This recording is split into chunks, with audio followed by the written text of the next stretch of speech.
तो कभी ये सोचा है कि हमारे फोन या हमारी कार के अंदर असल में चल क्या रहा है?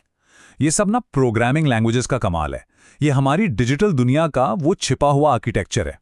आज हम इसी दुनिया में थोड़ा अंदर जाएंगे और समझेंगे कि कैसे ये लैंग्वेजेस ख्यालों को हकीकत में बदल देती हैं।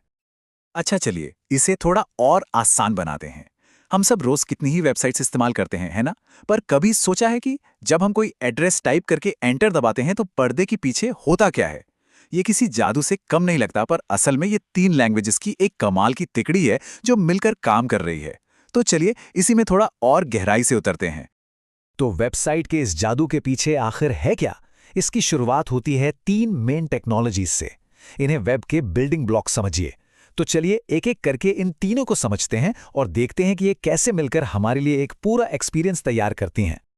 सबसे पहले आता है HTML, मतलब हाइपरटेक्स्ट मार्कअप लैंग्वेज। इसे आप वेबसाइट का कंकाल या ढांचा समझ सकते हैं। ये वो रॉ स्ट्रक्चर है जिस पर बाकी सब कुछ टिकता है।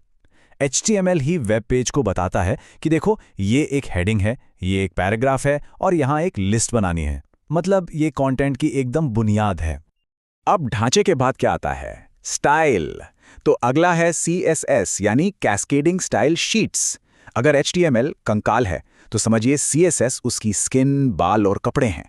ये सब कुछ डिजाइन और लुक्स के बारे में है। CSS ही तय करता है कि रंग कैसे होंगे, फॉन्ट्स कौन से इस्तेमाल होंगे, स्पेसिंग कितनी होगी। ये एक सादे से HTML डॉक्यूमेंट को एक खूबसूरत, अट्रैक्टिव वेब पेज में बदल देता है। और आखिर में हमारे पास है जावास्क्रिप्ट। अपनी एनालॉजी को पूरा करें तो ये है दिमाग। जावास्क्रिप्ट ही वेबसाइट को सोचने और काम करने की ताकत देता है। यही वो चीज़ है जो वेबसाइट को इंटरैक्टिव बनाती है, जैसे क्लिक होने वाले बटन, भरने वाले फॉर्म, एनिमेशंस और पेज को बिना रीलोड किए कंटेंट को अपडेट करना। सच कहें तो जावास्क्रिप्ट ही वेबसाइट में जान डालता है। तो कुल मिलाकर ये तीनों मिलकर काम कैसे करते हैं? बहुत सिंपल है। HTML स्ट्रक्चर बनाता है, CSS उस स्ट्रक्चर को स्टाइल करता है, उसे सुंदर बनाता है, और फिर जावास्क्रिप्ट उस स्टाइल की हुई चीज में इंटरैक्टिविटी डाल देता है। आज की हर मॉडर्न वेबसाइट इन तीनों के बीच का एक परफेक्ट कॉम्बिनेशन है, जहां हर एक का अपना जरूरी रोल है। चलिए अब वेब की दुनिया से थोड़ा बाहर निकलते हैं और एक ऐसी खास लैंग्वेज की कहानी में चलते हैं जिसे दुनिया भर में लाखों लोग पसंद करते हैं। इसका नाम है पाइथन। और इसकी शुरुआत पता है वैसी बिल्कुल नहीं थी जैसी कोई सोच सकता है। तो कहानी कुछ ऐसी है कि साल था 1989। एक डच प्रोग्रामर थे, गीडो वैन रॉसम। क्रिसमस की छुट्टियां थीं और वो खुद को बिजी रखने के लिए एक प्रोजेक्ट ढूंढ रहे थे। तो उन्होंने सोचा क्यों ना एक नई स्क्रिप्टिंग लैंग्वेज बनाई जाए। और बस उसी छोटे से हॉबी प्रोजेक्ट से पाइथन का जन्म हुआ और करीब 3 दशकों तक उन्होंने ही इसे लीड किया। और इसका नाम पाइथन क्यों पड़ा? नहीं, इसका सांपों से कोई लेना देना नहीं है। दरअसल गुइडो जो थे वो British comedy group Monty Python के बहुत बड़े फैन थे। वो एक ऐसा नाम चाहते थे जो छोटा हो, यूनिक हो और थोड़ा रहस्यमयी भी लगे। बस वहीं से ये नाम आ गया, पाइथन। लेकिन पाइथन को जो चीज़ बाकियों से अलग बनाती है वो है इसकी फिलॉसफी। इसे बनाने के पीछे का मकसद था कोड ऐसा हो जो आसानी से पढ़ा और समझा जा सके, सिंपल हो। आइडिया ये था कि कोड को लगभग इंग्लिश की तरह ही पढ़ा जाना चाहिए। इससे डेवलपर्स मुश्किल आइडियाज़ को भी कम लाइंस में लिख पाते हैं, और इसी सिंप्लिसिटी ने इसे इतना पॉपुलर बना दिया। और ये फिलॉसफी ज़बरदस्त काम कर गई। आज की तारीख में पाइथन हर जगह है। Web development, data science, artificial intelligence, automation, आप नाम लीजिए और वहाँ पाइथन मिलेगा। दुनिया की कुछ सबसे बड़ी कंपनियां जैसे गूगल, ड्रॉपबॉक्स, IBM, ये सब अपने ज़रूरी सिस्टम्स के लिए इसी पर भरोसा करती हैं। तो पाइथन की कहानी हमें दिखाती है कि कैसे एक लैंग्वेज दशकों के सफर में इंडस्ट्री का एक बड़ा नाम बन सकती है।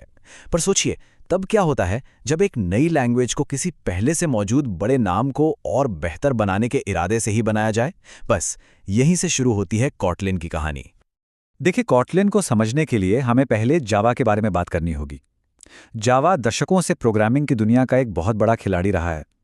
तो 2011 में जेटब्रेन्स नाम की एक कंपनी ने सोचा कि क्यों ना जावा से एक बेहतर लैंग्वेज बनाई जाए।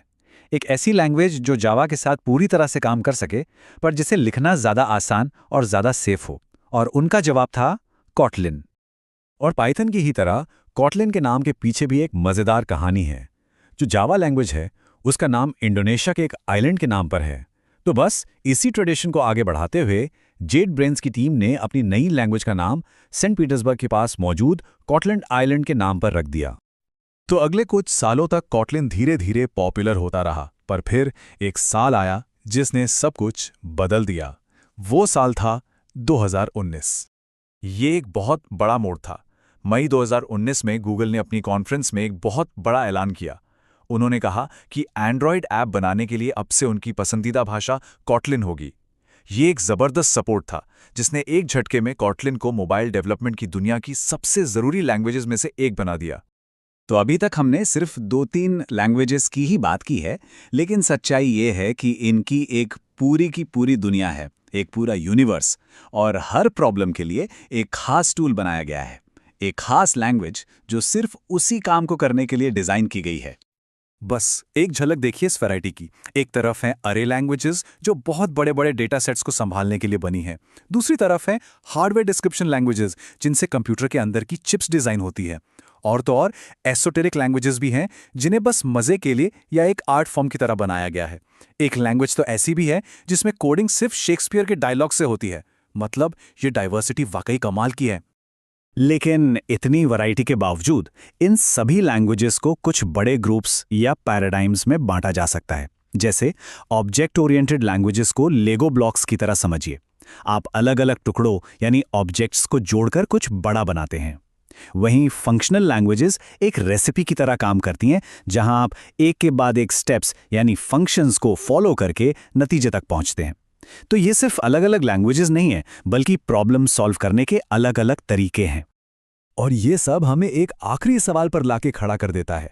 आज सैकड़ों लैंग्वेजेस मौजूद हैं और ऐसा लगता है कि शायद हर प्रॉब्लम का हल निकल चुका है, पर टेक्नोलॉजी तो कभी रुकती नहीं।